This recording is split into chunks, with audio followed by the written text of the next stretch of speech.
I got something really exciting in the mail the other day. This is a mushroom grow kit from North Spore, and inside this box are mushroom spawn plugs for shiitake mushrooms. And this is a kit that you can use to inoculate a log outside. So this kit has everything that you need except for the log. So let's go outside and get one.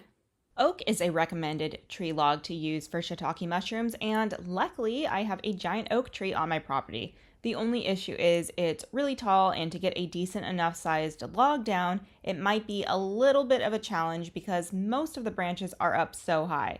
I'm also doing this alone with no help, so I don't want to cut a huge log that might end up crashing into something or going out into the street as a car or a person goes by. So I need to select what branch I'm going to cut carefully, but I think maybe one of these branches here in this area might be doable.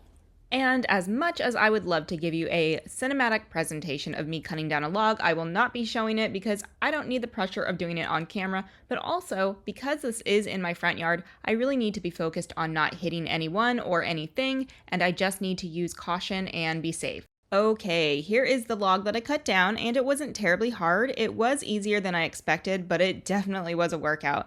But I think this is a decent sized log. I was hoping for one a couple of inches in diameter at least, and this one seemed the most obtainable due to its height and the angle it was in for me to cut down with my tree pruning saw. Towards the end, it kind of snapped off, so the end is broken and it isn't a clean cut, but that's fine. It doesn't bother me. I can cut it off and make it even or just leave it alone. I'll get this log cleaned up a bit before I inoculate it with the mushroom spawn, but I just want to show you where I cut it from and just how much I had to cut first. So kind of right up there in the center, you can see where I cut. I tried to cut it as close to the trunk of the tree as I could, but with the other branches in the way, it was a bit difficult. And then all of these smaller branches were on the larger branch that I cut. It was so heavy that I had to cut all of this excess off before I could even move the main log to my driveway. And this is only part of it. I already filled my green waste bin with more excess branches. I'm going to clean this log up a bit. I'm going to cut off some on this end here because it's kind of a Y shape, so I'm going to get the excess removed. I got the log cleaned up pretty nicely. Once you cut your log down, you do want to inoculate it shortly after you cut it because you don't want the wood to dry out or have a chance for other fungi to grow on it. So I really suggest cutting the log down either right before you inoculate or to wait no more than a week after cutting your log. But I'm ready now, so let's get inoculating. Here is a closer look at the box. Earlier I said it had everything you needed except for the log, but you do need a drill to drill holes in a log. But this kit does come with a drill bit. And we have some instructions on the back here, and it seems easy enough. So let's take this outside and get started. I've got the kit opened. Here is the drill bit, and then we have some paraffin wax, a dauber, and the spawn. I've got my drill bit into my drill, so now I can make some holes.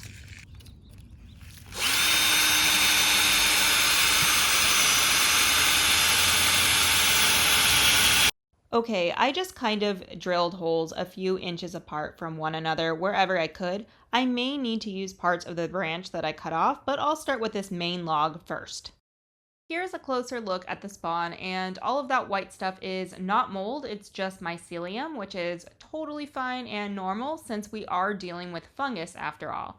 And one thing to note about the spawn is when you get it, you should put it in your refrigerator as soon as possible unless you're going to be using it right away. So now that I have my holes drilled, I am placing plugs into the holes and I am using a rubber mallet to get them all the way in, and then I'm using the dauber and the melted wax to seal them up. The wax will prevent the spawn from drying out before they can colonize on the log, and it will also help prevent contamination. And one thing about the wax is that I've been melting it in my microwave, but it takes forever and it is chunky because it starts to harden back up pretty quickly, so I have had to work quickly. After I had been running back inside to remelt the wax over and over and having it still be chunky and not truly melted all the way through, I realized that a slow cooker would have worked well, but at this point I only have a handful of spawn plugs left, so I'm almost done, but learn from my mistake and use a slow cooker to melt the wax. It'll keep it liquefied and you won't have to keep running back inside to melt it. You will also probably waste less wax this way because you can see that I have these huge blobs of wax over the spawn plugs. And if I had used the slow cooker instead, I would have also saved myself some time and a lot of frustration. I'm going to keep adding the rest of the spawn plugs in. I may need to grab a second log if I run out of space on this one, but we'll see.